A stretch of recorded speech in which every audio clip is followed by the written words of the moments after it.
America দূতাবাসে আমাদের প্রতিবাদ জানাবো।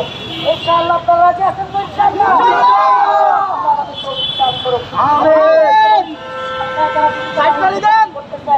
আপনাদের অবৈধ এবং নিবন্ধন আছে, সাক্ষীর পাশাপাশি আপনারাও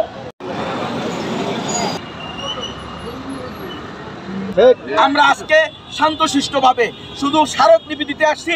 এখন ওনারা আমাদেরকে ওয়াদা দিয়েছে ওনাদের গাড়ি দিয়ে ভাই রফিকুল ইসলাম মাদানি এবং আমাকে নিয়ে যাবে। আমরা দুইজন আমরা যে স্মারকলিপি নিয়ে আসছি এই স্মারকলিপি তাদেরকে সরাসরি দিয়ে আসবো। আপনারা আমাদের সাথে থাকবেন ইনশাআল্লাহ। দেশবাসী, পুরা মুসলিম উম্মাহ, পুরা তৌহিদি জাতির এটাই দায়িত্ব। আজকে বৈশ্বিক জিহাদের ডাক দেওয়া হইতেছে।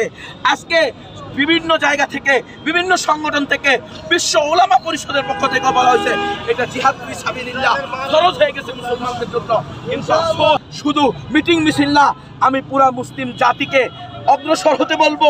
রসুলের যে আদর্শ, রসুল সাল্লাল্লাহু আলাইহি ওয়াসাল্লাম 16 লক্ষ সাহাবায়ে কেরামদেরকে যে আদর্শের উপরে রেখে গিয়েছেন, ঘোষণা দিয়ে গেছেন আল জিহাদু মাদিন ইলা ইয়াউমিল কিয়ামা, ঘোষণা দিয়েছেন ইযা তারাকতুমুল জিহাদ ফাসাল্লাতাল্লাহু আলাইকুমুজ জিল্লাহ, জিহাদ ছেড়ে দিলে তোমাদের উপরে লাঞ্ছনা চাপিয়ে দেওয়া হবে।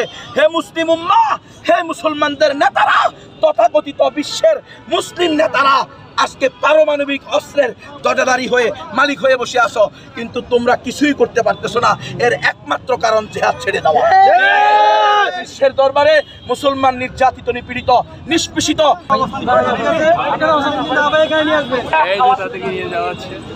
আমাদের গাড়িটা সামনে বামে সাইড করে